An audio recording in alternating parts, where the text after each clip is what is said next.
Hello friends, आप लोग देख रहे हैं अपना YouTube channel mathematics and analysis.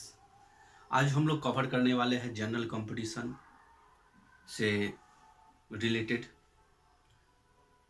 General competition का एक पार्ट है मैथमेटिक्स, जो बहुत ही महत्वपूर्ण सब्जेक्ट है। इसी सब्जेक्ट को हम लोग कवर करेंगे और आज हम पहले उनके सिलेबस के बारे में जानेंगे। और ये जो सिलेबस है वो सभी स्टूडेंट्स को मदद मिलेंगे जो students banking, SSC, railway, police से रिलेटेड यानी कांस्टेबल से रिलेटेड, एलडीसी, बहुत सारी कॉम्पिटिटिव एग्जाम में आपको मदद करेंगे। हम उन स्टूडेंट्स को पहले ये बताना चाहेंगे जो स्टूडेंट्स ये कहते हैं जो मुझे मैथमेटिक्स समझ में नहीं आता है, हम समझ ही नहीं पाते हैं, मुझसे ये क्वेश्चन सॉल्व ही नहीं होता है। हम उन स्टूडेंट्स को एक सलाह देना चाहेंगे, आप जो भी चैप्टर्स पहले पढ़ते हैं या कंटेंट जो शुरू करते हैं, उन कंटेंट्स के बारे में आप जान लीजिए। इस कंटेंट्स में हमें क्या मिलने वाले हैं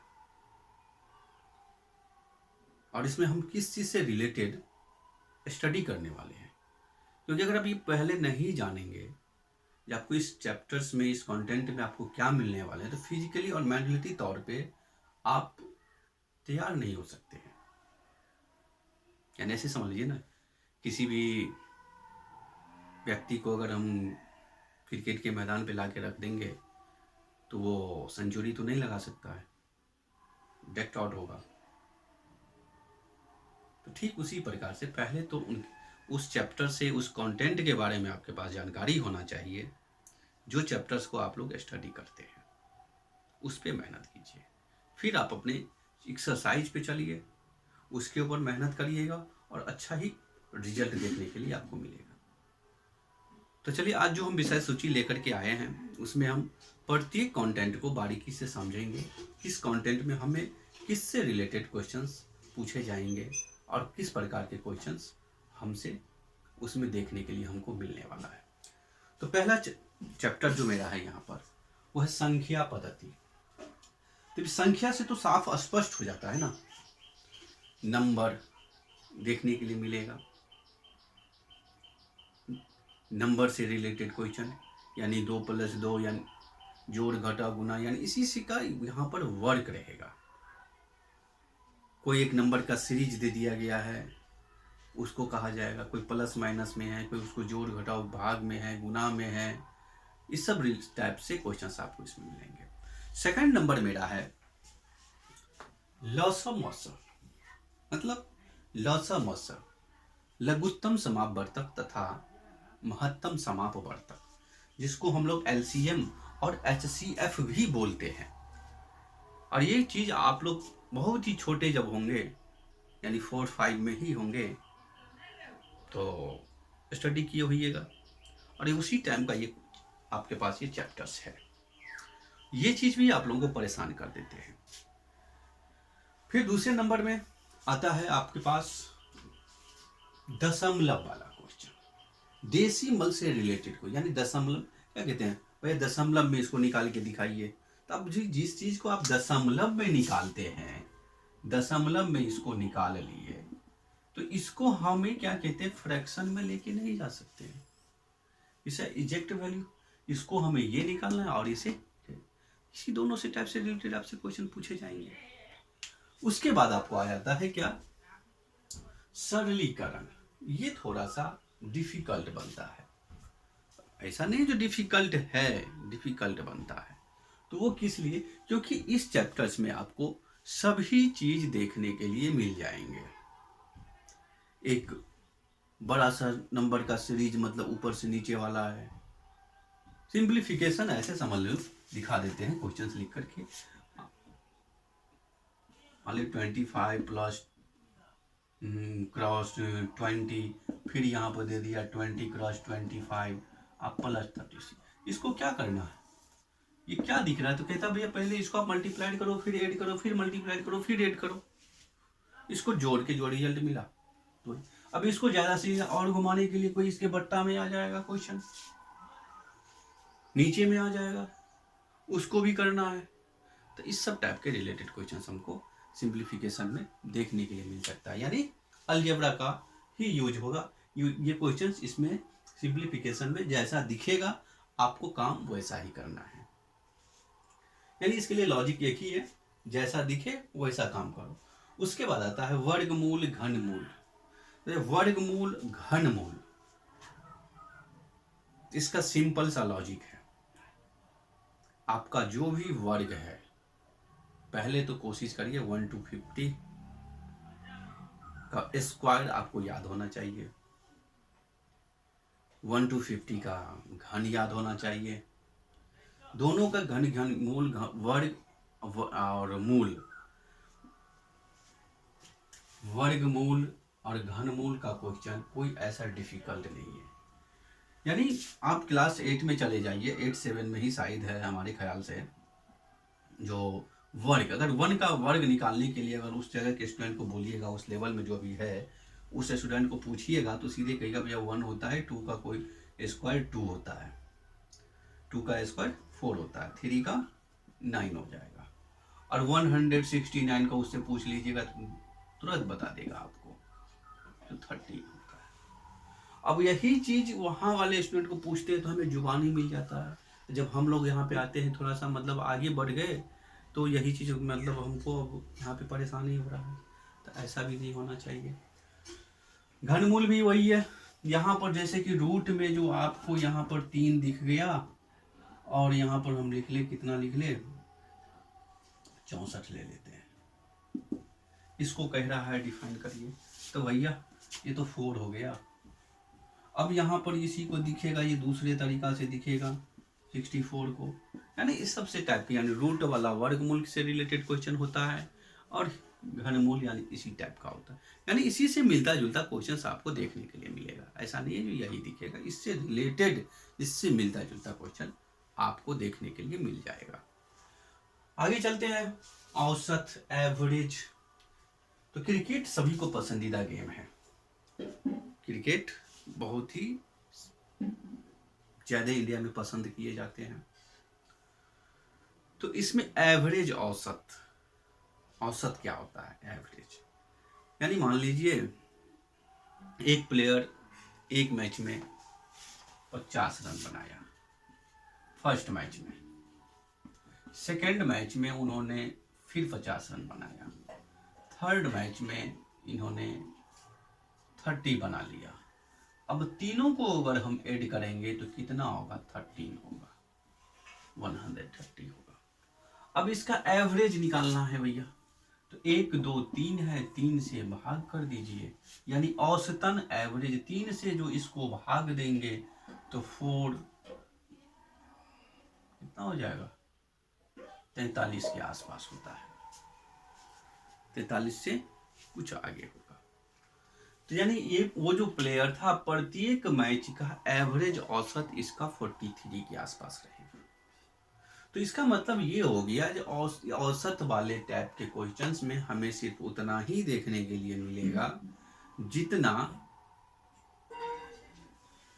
कि इसमें जो एक बैट्समैन 3 मैच में इतना स्कोर किया तो उतने नंबर से इसको डिवाइड कर दिया। इसी टाइप के क्वेश्चंस हमको देखने के लिए मिलेगा। अब इसी पे ना थोड़ा सा लेवल को घुमाएगा, ऊपर करेगा, नीचे करेगा और डेवलप करके दिखाएगा, और इससे ज्यादा कुछ नहीं है। फिर उसके बाद आता है हमारे पास संख्या पर आधारित प्रश्न। ये क्या होता है? संख्या पे आधारित प्रश्न, इसमें हमको क्या देखने के लिए मिलेगा?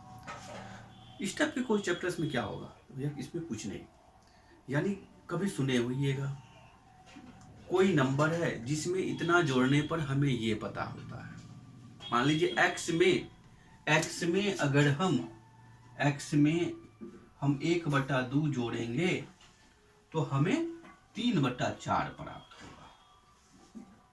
हो गया। तो संख्या पे आधारित प्रश्न, तो x में यानी अब ये x कितना होता है ये चीज पता करना है। 3/4 मिलेगा, तो इसमें क्या जोड़िएगा? तो 3/4 मिलेगा। फिर उसके बाद आते हैं आयु से संबंधित प्रश्न, एज से रिलेटेड। क्या मोहन की उम्र में 5 वर्ष जोड़ दिए तो उसके पिता की आयु के बराबर है। मोहन की उम्र में 5 वर्ष जोड़ेंगे तो उसके पिता की आयु का और भी कोई ले लीजिए उसका 2 गुना है, यानी वो इसी टाइप से रिलेटेड क्वेश्चन इसमें देखने के लिए मिलेगा। घातांक और करनी, ये भी आपका हो गया घातांक और करनी वाला टाइप का क्वेश्चन। घन घनमूल, वर्ग वर्गमूल जो पढ़े, घन घनमूल पढ़े, तो उसमें घन घनमूल का मतलब यही चीज़ होता है, जैसे कि यहाँ से रिवर्स आ गए, कहाँ चलिए ना, यहाँ से देखिए 64 में जब आप है तो इसका वर्गमूल कहेगा, यानी इसका वर्गमूल कहेगा तो आप यहाँ पर पहुँचे। इसका जब आपका घनमूल कहेगा यानी करनी से रिलेटेड, तो करनी हम इस पोजीशन वाले को कहते थे। यहाँ पर 3 है तो घन घनमूल में चले गया।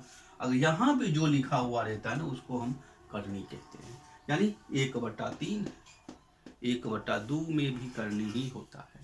तो ये घातांक और करनी से रिलेटेड है, और ये सिंपल मतलब ये फॉर्मूला बेस्ड क्वेश्चन होता है। उसके बाद आता है प्रतिशतता। प्रतिशतता क्या कहते हैं, किसी को हम इतनी परसेंट की गारंटी देता हूं प्रतिशत का, ये क्वेश्चन आएगा। हमें अपने जो क्लास 10th का जो हमने एग्जाम दिया उसमें हमें 76% नंबर लाए, 60% नंबर ले आए। तो अब कितना में से कितना प्रतिशत लेकर के आ गए, तो 500 में से हमें 300 नंबर आया, तो कितना परसेंट, तो 60% हुआ। तो इस सब टाइप से रिलेटेड क्वेश्चंस आपको मिल जाएगा। लाभ और हानि, लाभ तथा हानि, कितना प्रॉफिट कमाया, कितना लॉस हुआ, इस सब से रिलेटेड। फिर उसके बाद आता है अनुपात तथा समान अनुपात, रेशियो से रिलेटेड है। मिश्र समान अनुपात, मिश्र समान अनुपात यानी घुला मिला, यानी इसी प्रकार के क्वेश्चन मिलेगा। मिश्रित है जिसमें समान अनुपात भी मिलेगा, अनुपात भी मिलेगा, और इसकी जो सिंबल्स होता है ना वो इस हिसाब से चलते हैं। तो जैसे चैप्टर चलेगा ना वो अपने आप में क्लियर हो जाएगा। फिर उसके बाद आता है आपके पास समय तथा कार्य है, फिर उसका समय तथा दूरी है, फिर पाइप टंकी है। तो समय तथा दूरी आप लोगों के लिए कोई नया चैप्टर नहीं है, बहुत ही पुराना है। ये पाइप एंड टंकी ये भी रिलेटेड क्वेश्चन से बहुत ही अच्छा है। और रेल तथा रेल संबंधित प्रश्न, रेल संबंधित प्रश्न जो है ना आपका, वो बहुत ही इम्पोर्टेंट है। वो किस लिए, क्योंकि ये धारा प्रत्येक एग्जाम में ना 1 से 2 एक क्वेश्चन देखने के लिए आपको मिल जाएगा। हाँ, एक क्वेश्चन देखने के लिए मिल जाता है, वो ज़्यादातर मिलता है रेलवे वाले में भी मिल जाते हैं, रेल से संबंधित प्रश्न। और एलडीसी के एग्जाम यानी एसएससी वाले ग्रेड के एग्जाम में भी आपको रेल से संबंधित क्वेश्चंस मिल जाएगा। उसके बाद धारा और नॉर्म यानी बोट एंड स्ट्रीम का जो भी क्वेश्चन है, ये भी चैप्टर बहुत ही अच्छे चैप्टर्स माने जाते हैं। वो इसीलिए माने जाते हैं क्योंकि बहुत अधिकतर एग्जाम में आपको इसमें से क्वेश्चन आते हुए दिख जाएंगे। तो इसमें भी हमें अच्छे तरीके से स्टडी करना है इन सब चैप्टर पे। उसके बाद आ जाता है मिश्रण यानी एलिजेशन वाला क्वेश्चंस। फिर उसके बाद साधारण ब्याज, ये तो सिंपल सी है। चक्रवृद्धि ब्याज, सीरीज, कैलेंडर, घड़ी, छूट, डिस्काउंट बहुत अच्छा माने जाते हैं। तो इसमें सबसे पहले ये तो मेरा सिलेबस है जो इस हिसाब से हमको स्टडी करना होगा। और हम लोग जो स्टार्ट करेंगे अपनी जो सिलेबस की जो कैलेंडर हमको जो दिखा है, नंबर संख्या पद्धति या नंबर सिस्टम। तो पहला चैप्टर हम लोग स्टार्ट भी यहीं से करने वाले हैं, संख्या पद्धति से। तो आज की क्लास में दोस्तों आज इतना ही रहेगा। कल की क्लास से हम लोग संख्या पद्धति से हम लोग शुरू करेंगे और अच्छे तरीके से इसको हम देखेंगे। कोई घबराने की चीज़ नहीं है, मैथमेटिक्स से डरने की चीज़ नहीं, इनसे आप दोस्ती करिए।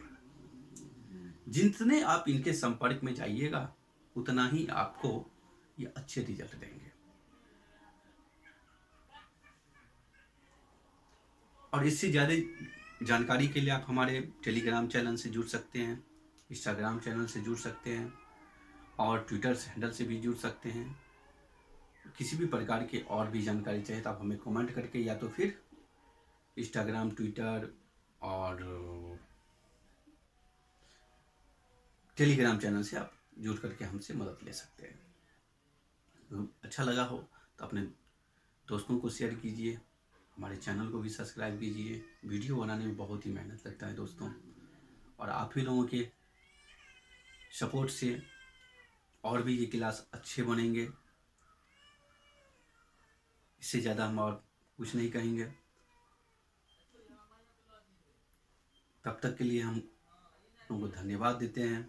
इतना देर जो आप लोग बने रहे, पूरा वीडियो देखने के लिए तहे दिल से धन्यवाद। तब तक के लिए विदा चाहता हूँ।